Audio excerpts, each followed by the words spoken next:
अब कोई बहाना नहीं मम्मी, इस बार तो आपको आना ही है। मनीष आपकी टिकट व्हाट्सएप पर भेज देंगे। टिकट तो मैं करा लूंगी, लेकिन तू मनीष से मत कहना, दामाद से कहते हुए मानसी जरा हिचकिचाई। बस मम्मी, ये बेटा बेटी के अंतर का बहाना अब नहीं, कहते हुए नैना मुस्कुराई तो मानसी को भी उसकी बात माननी पड़ी। बेटी नैना की शादी के 5 बरस से अधिक हो गए थे, लेकिन चाहकर भी मानसी उसके पास एक बार भी नहीं जा पाई थी। उसके पति अक्सर बीमार रहते थे। नाती के पहले जन्मदिन पर नैना ने अपनी माँ से बहुत जिद की कि पापा को साथ ले आओ, हम सारी व्यवस्था कर देंगे, लेकिन पति को बीमारी की हालत में यात्रा करवाने के लिए उसका दिल नहीं माना। बेटी मुंबई से अहमदाबाद आ गई, तब भी बोली कि आ जाओ मम्मी, पापा का मन बहल जाएगा, लेकिन पति की बीमारी ने तो उसके तन को ही नहीं, मन को भी तोड़ दिया था। फिर एक दिन उसके पति को सारी तकलीफों से मुक्ति मिल गई और वह अकेली हो गई। अब की बेटी ने आने को कहा तो मानसी मना न कर पाई। दामाद ने टिकट भेज दिए थे। स्टेशन पर बेटी दामाद उसे लेने भी आए। नाती के साथ खेलते और बातें करते हुए दिन कैसे बीत जाते पता नहीं चलता था। एक दिन नैना के बाथरूम का शावर खराब हो गया। बंद करने पर भी पानी टपकता रहता। उसने फोन करके प्लेबर को बुलाया। उस वक्त शाम के 4 बज रहे थे। प्लेबर बाथरूम में काम कर रहा था। कुछ लाने के लिए उसे 1-2 बार बाजार भी जाना पड़ा। 4:45 बजे तो नैना ने मानसी से कहा, मम्मी चाय बनाती हूँ। हाँ बना ले, 1 कप उसके लिए भी बना लेना, बहुत मेहनत कर रहा है। उसके लिए कुछ नमकीन भी ले आना। जी कहकर बेटी चाय बनाने लगी। उसने चाय के 2 कप मेज पर रखे और फिर हैंडल टूटे 1 कप में चाय और पेपर पर कुछ बिस्किट रखकर उसने प्लेबर को आवाज लगाई। कप देखकर मानसी चकित हो गई। उसने उससे कहा, नैना ये क्या, टूटे कप में चाय, पेपर पर बिस्किट, घर में बर्तन नहीं है क्या? हाँ मम्मी, लेकिन क्या?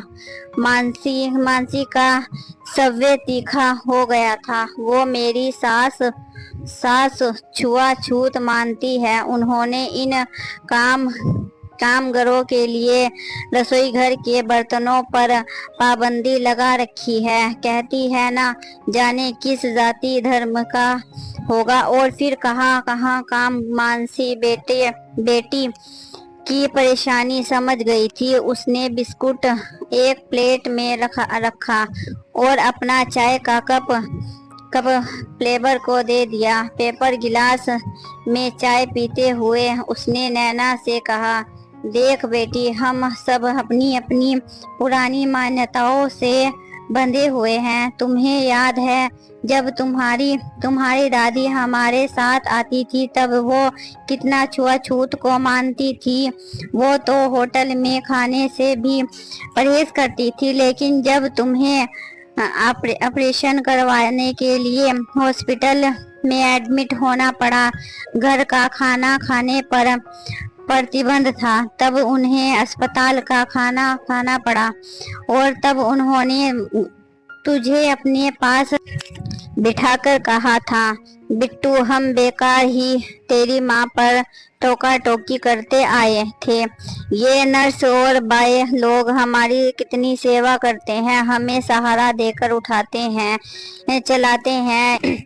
यहाँ पर तो यही भगवान है, इनके हाथ से हमने खाया भी गया। तब समझ में आया बिट्टू कि हम सब तो एक ही हैं, कोई अलग नहीं है। हाँ मम्मी, याद है। तो फिर नई पीढ़ी की होकर तेरी सोच ऐसी क्यों? जब तू अपने स्कूल के बच्चों को भेदभाव ना करने का और आपस में मिलकर रहने का पाठ पढ़ा सकती है, तो अपनी सास को क्यों नहीं? बेटा, एक बार उनको कहकर तो देख। वो एक समझदार और सुलझी हुई महिला है। बस जरा उनकी पुरानी सोच को बदलने की आवश्यकता है। तूने देखा नहीं, चाय का कप हाथ में लेते हुए वह कितना खुश था। ये लोग कितनी दूर से चलकर हमारी परेशानियों को दूर करने आते हैं। हमें तो इन्हें पूरा आदर देना चाहिए। सॉरी मम्मी, आगे से मैं इस बात का ध्यान रखूंगी। मानसी ने देखा कि उस दिन के बाद से बेटे ने अपनी कामवाली और माली के बर्तनों को अलग रखना छोड़ दिया था। कुछ दिनों के बाद वह वापस अपने घर आ गई। एक दिन अचानक उसकी समधन बेटी की सास का फोन आया। अपनी चिर परिचित मुस्कान के साथ नमस्कार कहकर हाल चाल पूछा। फिर बोली, बहन जी, आपको धन्यवाद देना चाहती हूँ। उसने भी उसी अंदाज में कहा, किस लिए? हमने तो ऐसा कुछ नहीं किया नहीं। हाँ कहकर हंसते हुए उन्होंने प्लेबर वाली घटना का जिक्र किया और फिर बोली, हम लोग जरा पुराने विचारों के हैं ना।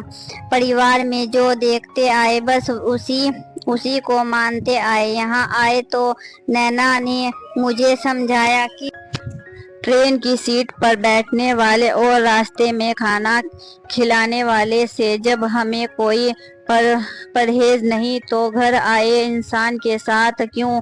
घर पर आया हुआ हर इंसान तो मेहमान होता है। उसके साथ भेदभाव करना तो भगवान का अपमान करने के समान होगा। बस बहन जी, उसी दिन मेरी आंखें खुल गई। समझ आ गया कि भेदभाव करना तो हमारी बुरी सोच की उपज है।